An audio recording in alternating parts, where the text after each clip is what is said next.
Observe for your mama, Chiama, Bebrasso, so Mamunia Maudu, some more Yabobo, no pay ye bana, ye day, ever some or some part television, Sunny, Oti and Cow, Brunia of Mantam de Moa, Sompa. 98.9 FM ekute mu no pay sawo pono east ya oti enka o Sompa 90.7 FM so na santimantem ne mpota mu nyina Sompa 93.1 FM ekute mu anopay nsamo a yakeka se ni na ba bia wo bia no ye ba ne ye dia ba besom wo na poso eni national security mpedimfo nsanka eye enema bia nipa bi no mususuo se yesika ene eye agudia na nipa bi no mo fa ntrekese ne frakadam kwa bi so de afiri o mayimo de edi wo mo edwuma ye beko na asade ye nema ne sitie no ye de ni kootwa wisi akwakode ho adanse electoral commission mpedimfo so akasa se de esisie wa blekuma no for baton pesia so no obi ani wono mo a obetimi ahye wunum se chenkyere mma no wo mo nkona omo enkobobo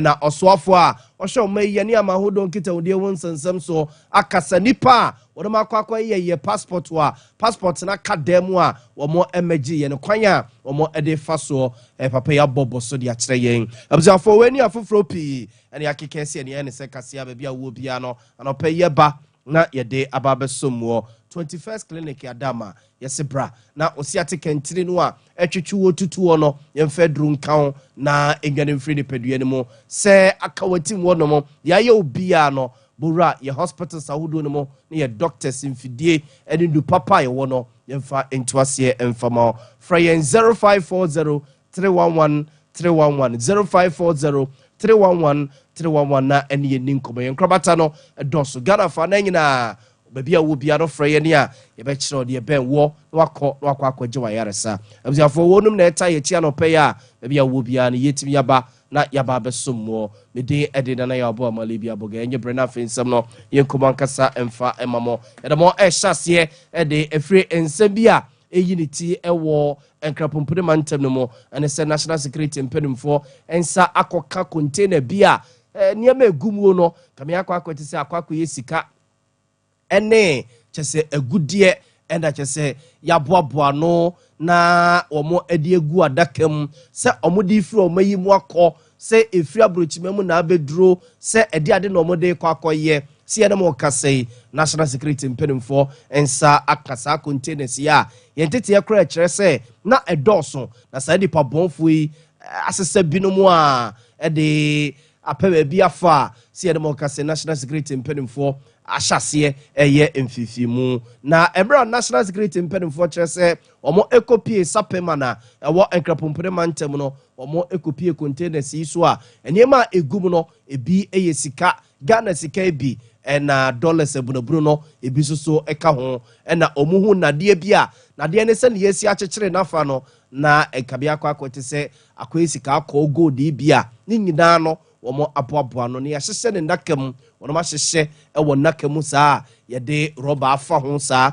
ena womo aboaboa no de yahye container ne mu national security mpedimfo kire se wono mo aboa ne nyina no ya womo ede kọ akwakoye mfifimu ahwese saa na de no a egu container ne mu no anyambia esika kokọ se de obadwene esi ye wo mu no ena sika no a ebi ye Ghana sika ebi so eye abrochire sika no anyambia na esika ye die ye anase ye kwesibroni efrene se counterfeit no eye bia se ene mo kase national security mpedimfo so chese omo aso omo de atoto from no ya bowura bia di omo nsa kan ye ene alaji yesisa no omo frɛ no alaji a ene omo de frɛ no ono ene omo atete ne din na omo gusu a ya omo ye mfisimu aye nhwehwemu na sa nipa yi a dollars ye ebusuafo gu TV sui ni ya boaboa no gu container mu 100 you 100 mono ana Ghana sika no so no you say 200 Ghana cedis EB